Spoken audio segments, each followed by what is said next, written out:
Well, we are watching this new wave of connected uprisings where we have these young men and women with local grievances about jobs, about corruption, about censorship, about climate change, about persecution of minorities and vulnerable communities. And these grievances, local grievances, are surfacing simultaneously around different parts of the world, but they're kind of, linked by this shared moral vocabulary, and this shared grievance.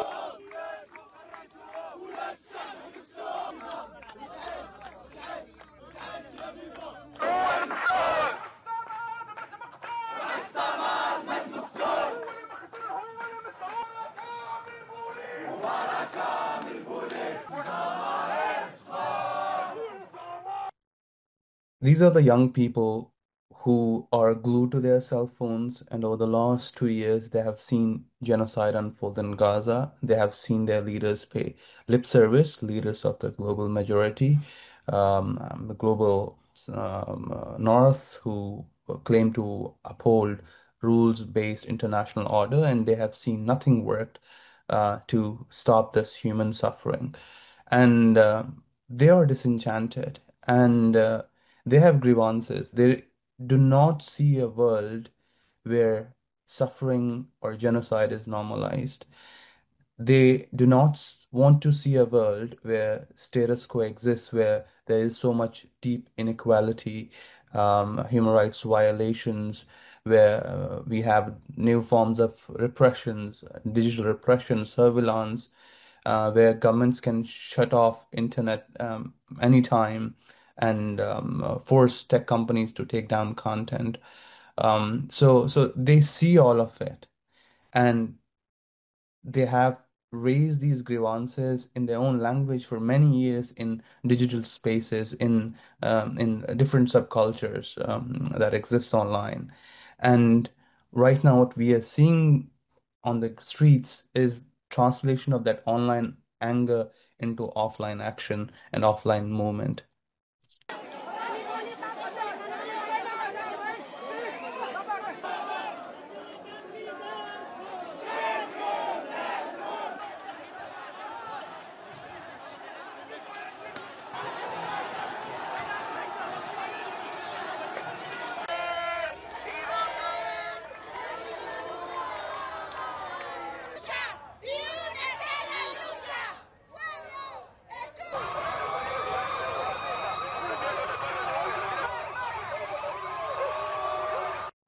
So there is no shared, there is no ideology as such. These people are angry at the status quo, how things are. They aren't happy. And they aren't happy about how people before them have dealt with these things and kind of, accepted their fate. These people, they are not around there to bullshit. They are there to make a tangible and real change in their lives, in policy, in the political culture, and in the overall culture. They want a culture reset.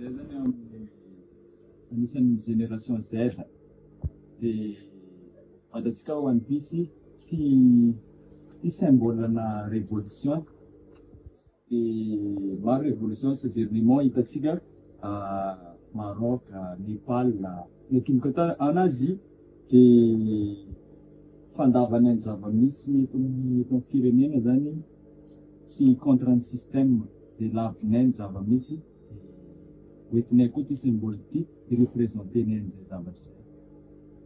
Voilà.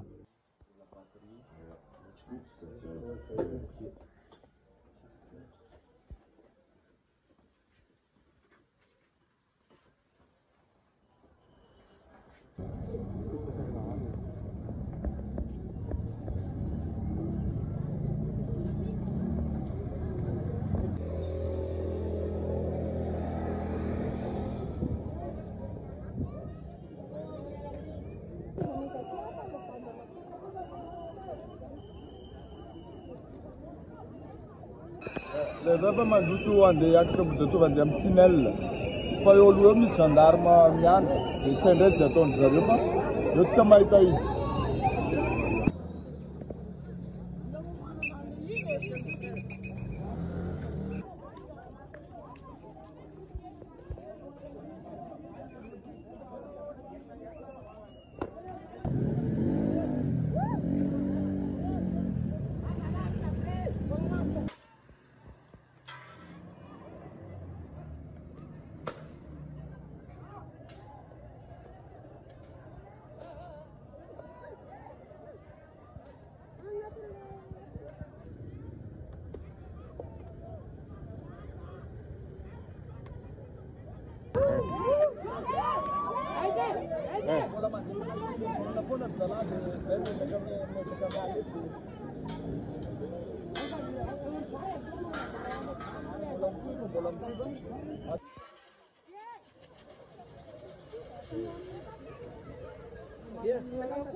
Zany malagasy izay mitolona amin'ity firenena ity satria dia tena mijaly ilay vahoaka fa raha mba tianao ny laminan'ity rajoelina dia miala fosiny ianao tsotra satria izay nangatahan'ny olona rehetrarehetra maneraky ny nosy mahitsy maneraky ny Madagasikara miala fosiny ianao dia vita izay ny nangatahanay fa tena mijaly ny vahoaka satria sy tanteraka ao ilay zavatra mba nataonao tamin'ny voalohany fa lasa niova ilay izy.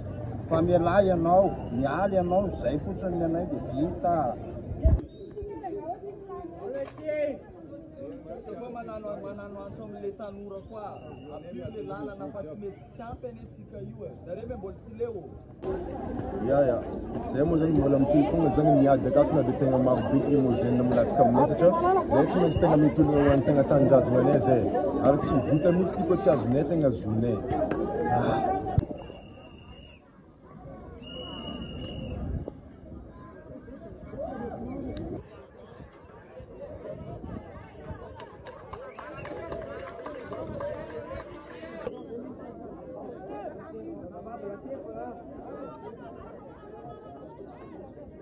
Efa vita ny fampiresahana teo, fampiresaka zareo teo, vita ny fampiresahana, mbola teo ihany zareo. Tonga any ny erisera nataon'ny zareo tamin'ny fitarifilaminana, dia tsy maintsy nanao an'iny zany fitarifilaminana. Mety hoe izy fandikera hoe veto ilay tonga zao. Resaka fandikerana va resaka hafa.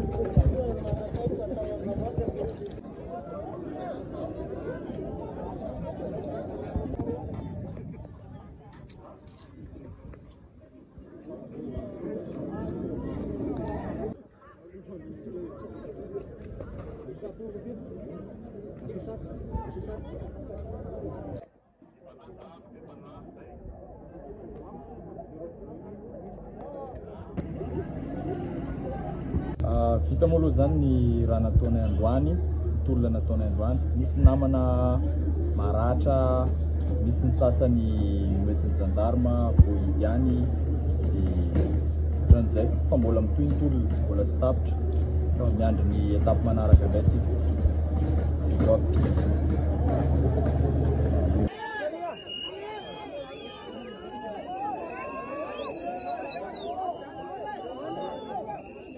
So the flag, the one piece Jolly Roger flag, again, I want people to remember isn't just a random image of pop culture.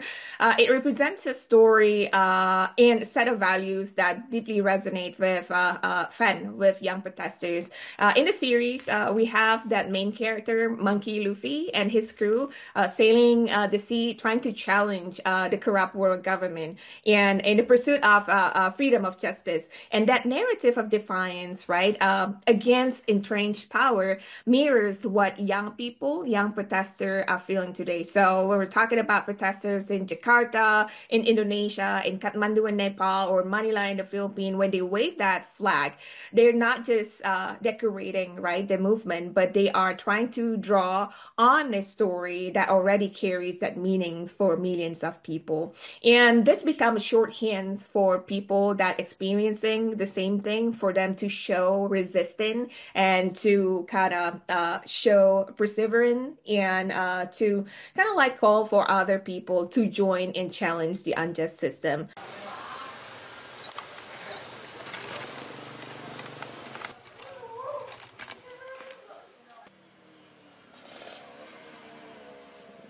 I think one of the reason why we've seen much more stronger momentum in the use of this specific flag is due to the fact that we're highly active on social media.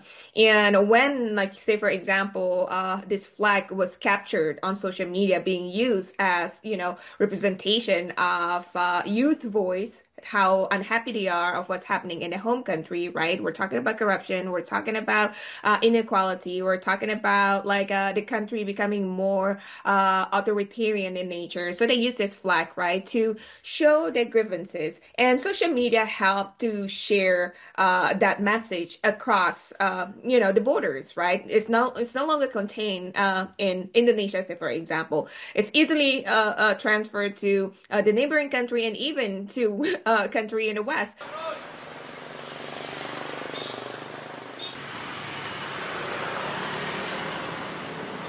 So people saw this. Okay, they're using this pirate flag in Indonesia. I'm a huge fan of One Piece, and I believe this is what it means, right? And I want to adopt that too because, this is the same thing is happening in our country, and that flag represents what we call it, how unhappy they are. If we go back to the story of One Piece, how Luffy and his gang of misfits, right, unhappy with the unjust world that they were facing. We're talking about they want to go and fight for justice. They do not want to, the world to be corrupted by corrupt government. So that kind of like resonate with people, right? Resonate with people, not just in Indonesia, but across other countries too. So that's those different factors kind of like merged together and led to that strong momentum.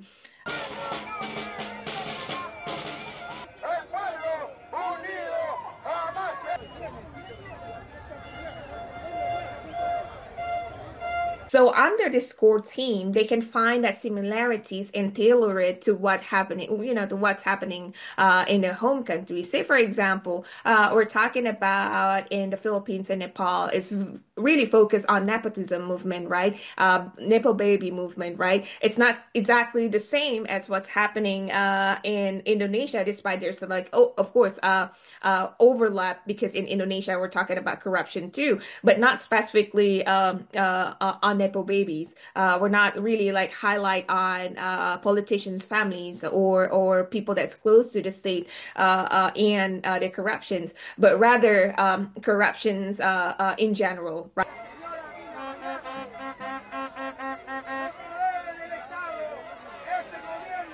Gen Z, they are digital native. They grew up like entirely online, and their political communication is shaped by memes. We're talking about fandoms. We're talking about culture symbols rather than formal organization or party platforms. They spend a lot of time on social media, and their protests often form within what we call, as a media scholars call, as network publics, where we create a community, right, that emerge and act through digital platform. Not necessarily we have like a leader, right? We're not necessarily, because it's very decentralized, but we kind of like create this community because we have the same belief system. So that means that, using a meme, using a symbol or reference from anime can carry powerful meaning across language and borders. So say, for example, if a young protester in Indonesia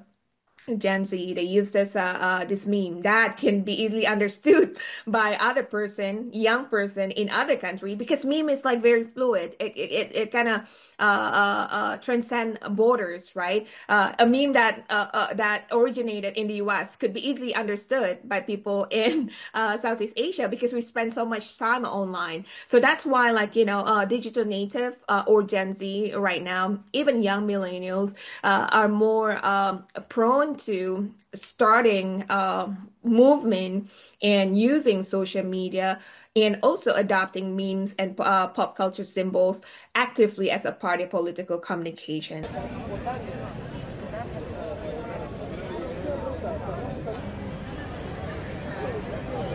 The core story about this one piece flag is that how a small group of rebels are challenging an unjust and authoritarian world order.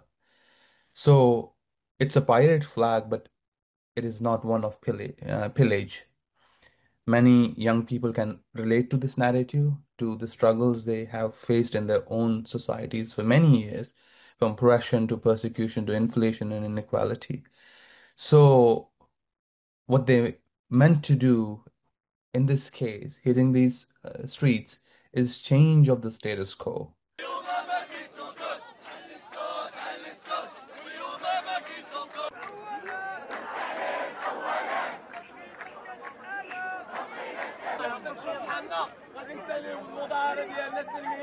It's global, but it ties down to local.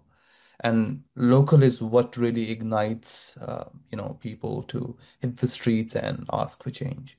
Because I think somehow over the last 2 years, the Gen Z, that's a generation that is going to inherit the world right now, because they're the next generation of policymakers, researchers, leaders, human rights defenders, and they know something is deeply wrong with the present order. I think what we are witnessing is the early formation of a generational moral awakening, and Gen Z has grown up in a world defined by this permanent crisis from inflation, corruption, racism, discrimination, climate collapse, digital surveillance, and this rising authoritarianism. But it is also a one where connection and solidarities are easier to forge, and they are kind of refusing to inherit the moral numbness of older generations, the moral numbness that we saw over the last 2 years, with the unfolding of genocide in Gaza and the moral imperative that rested upon these global leaders to stop it, and how they failed everyone. So where this leads will depend on whether the energy of these protests translates into durable policies or changes in our political structures and political participation.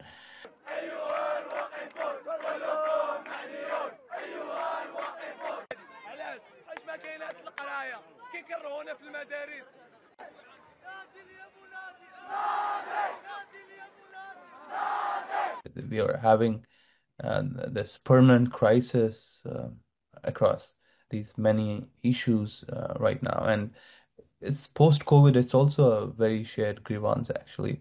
Inflation. You go to US, you go to Nepal, you go to India, you go to any Middle Eastern country. It's a struggle everywhere.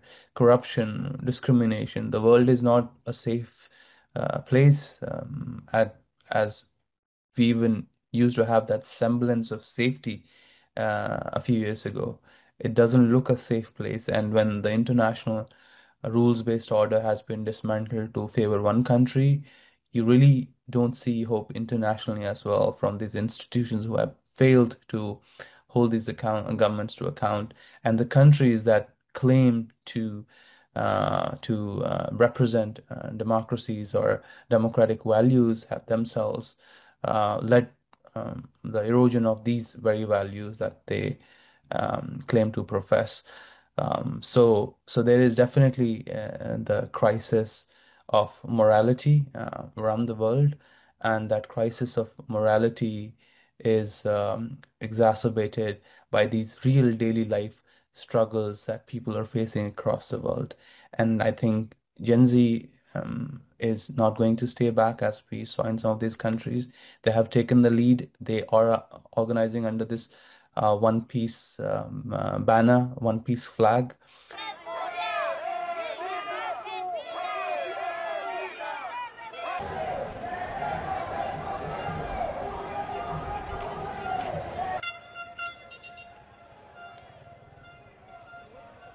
In the future, we're gonna see more of this, right? Because we're talking about, digital native are using social media strategically to get their voices heard. And I think that we're gonna see more of this because this is how, Gen Z is not the first one that initiated this kind of like movement using pop culture, but they managed to get it to one level up or maybe a few levels up because they understand social media. And in the future, we're gonna see more of that. I would say, right? Especially with Gen Alpha becoming bigger and bigger, right? And they are becoming, studies have found that the younger generation are becoming more interested in politics. So again, social media provide that avenue for them to participate in political discourse. And in the future, I would say we will see more of that. And I would think that it can be more impactful in the future because this is one of the ways to get the voices, the voices and the messages across to the people in power.